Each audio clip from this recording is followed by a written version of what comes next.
الحمد للہ رب العالمین۔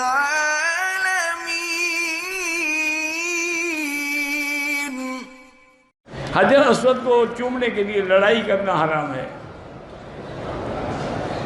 اگر قطار میں موقع ملے نہ ملے اشارہ کرو، وہی ثواب ہے۔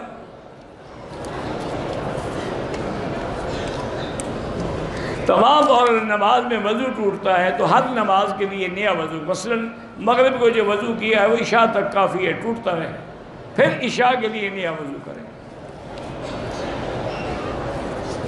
عید عورت جمعہ بھی اور عید بھی پڑھ سکتی ہے، لیکن ضروری نہیں ہے۔ عورت کا شرعی پردے میں چہرے پر بھی پردہ ہے، اگر چہرے پر ہی پردہ نہ ہو تو کیا پاؤں کو پردہ کرے گی؟ قرآن میں ہے کہ یدنین علیہن من جلابیبہن، اپنے سر کے اوپر چادر کھینچیں تاکہ چہرہ چھپ جائے۔ ہاں یہ بالکل ٹھیک ہے کہ قیامت اس وقت قائم ہوگی حتیٰ لم یقل فی الارض اللہ اللہ اللہ، جب زمین میں اللہ کا ذکر کرنے والا کوئی نہیں رہے گا پھر قیامت ہوگی، چونکہ قیامت قائم ہوگی علی شرار الخلق، برے لوگوں پر۔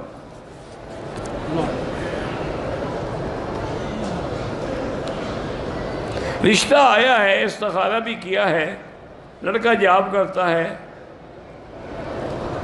بہرحال آپ کا دل کرتا ہے تو کر لیں، باقی اللہ چاہے اس کے رزق میں برکت دے دے، نہ کریں کوئی ضروری نہیں۔ بس استخارے میں جب خیر ہے تو انشاءاللہ خیر ہی ہوگی۔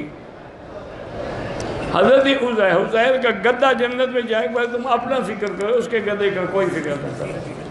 اللہ نے جنت انسانوں کے لیے بنائی ہے، گدوں کے لیے نہیں بنائی۔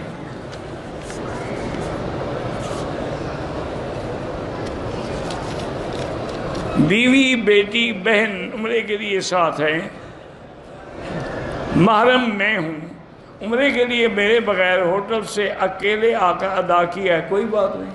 روزانہ طواف اکیلے کرتی ہیں وہ بھی ٹھیک ہے، ضروری تو نہیں کہ محرم کو رسی باندھ کے ساتھ رکھیں۔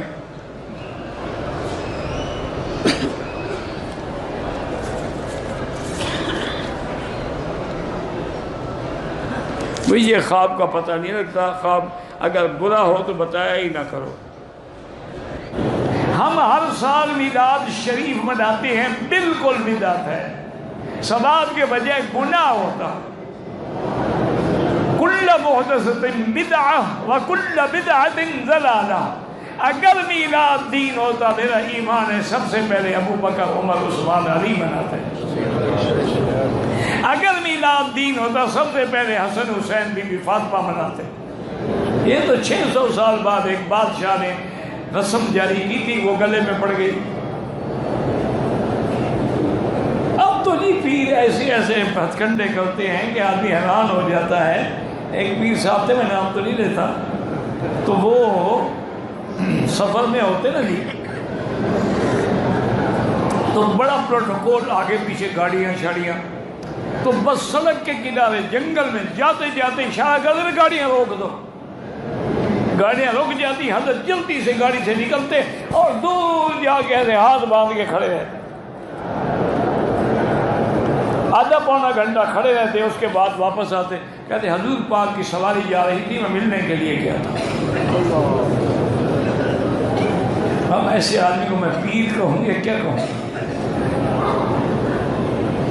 یہ دعویٰ تو کبھی ابو بکر نے بھی نہیں کیا، حضرت عمر عثمان و علی نے بھی نہیں کیا۔ صحابہ کی جنگیں ہو گئی، بی بی عائشہ حضرت علی کی جنگ ہو گئی، ہزاروں صحابہ شہید ہو گئے، ان میں سے کسی نے کہا کہ حضور آئے تھے فیصلہ کرنے کے لیے، تیرے پاس آ جاتے ہیں، بس 2 دیگیں پکا لو، 2 نعت خواں کھڑے کر دو، وہ بھی داڑھی منڈے، حضور آ جائیں۔ ایک آپ کے پیر نے تو کہا نا کہ حضور نے فرمایا ہوائی جہاز کی ٹکٹ بھی بھیجو، لا حول ولا قوت الا باللہ۔